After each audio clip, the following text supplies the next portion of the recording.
Hey everybody, thanks for joining me as I do something a little bit different. Today I'm going to be looking at 10 horror novels, all by author Richard Laymon, who passed away back in 2001. I'm actually fairly new to his stuff, but I am tearing through these books and I plan on looking at about 30 of these books, 10 at a time.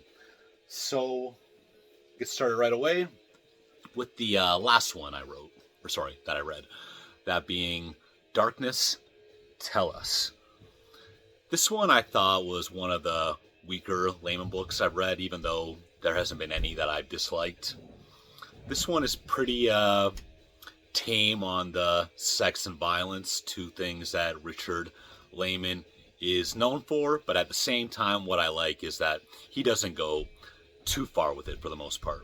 So this book here is basically about a group of college friends who go deep into the wilderness in search of treasure and doesn't cite the most interesting thing. And again, this is not one of his best books.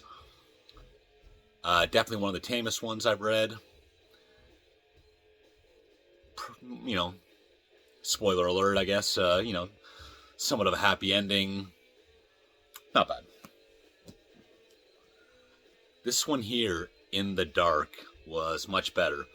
Now, a lot of Laymon's books have like 2 or 3 plots all kind of doing their own thing and oftentimes converge into one at the end for maximum effect. This one is the complete opposite. Basically, the entire story is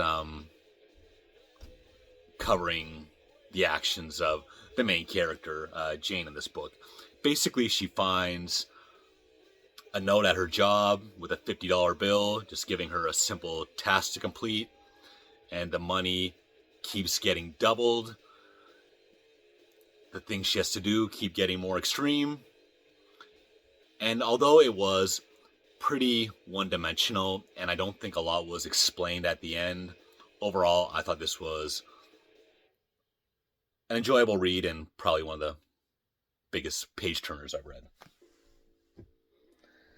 Next up, The Woods Are Dark. I believe this was his first novel, at least under his real name, as I think he's used different pseudonyms over the years here and there. But this one is basically about a group of friends on vacation. They run into some nasty characters in the woods and a whole race of kind of human monster things that are up to no good. And I'd say this is a short and sweet, one of the better ones I've read. Similarly, we're going to go with The Cellar. The Cellar is another one of his very early books. And again, short and sweet. You're going to read this thing in an afternoon. And this is probably another top 5 Laymon book. And it is the first in the Beast House series. There are, I believe, 4 books, 3 of which I've read and I'm going to look at momentarily. I think all the Beast House books are really entertaining, and you can't go wrong by starting where it all begins with The Cellar. So the next volume was The Beast House. Basically, The Beast House is a house where there's been a whole series of murders, and legend has it that it was a beast. You know, a lot of normal people think it was just like a murder and an urban legend, but the house is turned into kind of a museum or a tourist trap. But there's definitely sinister things still happening inside the Beast House, and this is another strong entry. So I think at this point there's one called The Midnight Tour. I do not have that book, but eventually I'll read all these books, I'd like to think. So the last book in the series is Friday Night in Beast House. Basically a high school student who's breaking into the house to impress a girl he's got a crush on. Definitely an interesting ending. Another page turner.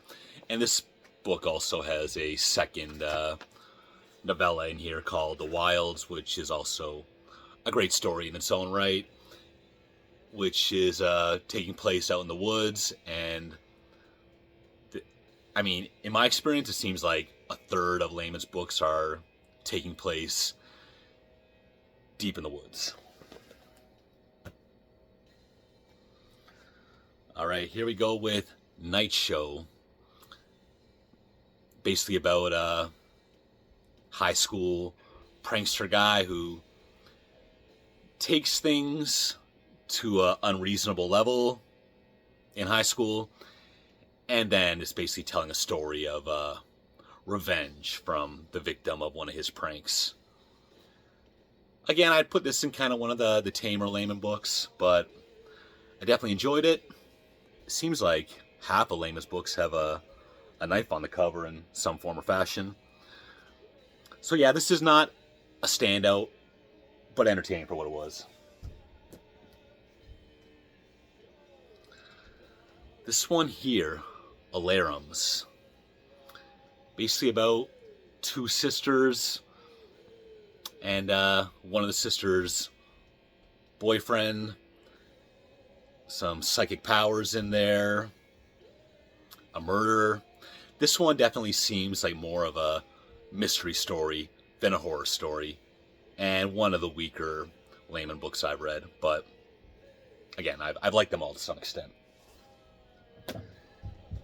Yeah, this is what I'm talking about. This one here, Cuts, definitely one of the more graphic and mean-spirited books he's put out, but I really like this one because, you know, it is like kind of realistic and kind of scary, the kind of things that actually happen. But I thought some of like the murder scenes, they kind of hold back a bit, and then there's a reveal at the end that made me say like, oh shit, I probably should have saw that coming, but I did not. But so one of the more violent and entertaining Laymon books, and this is probably a top 5 so far for me. To Wake the Dead. Pretty good one.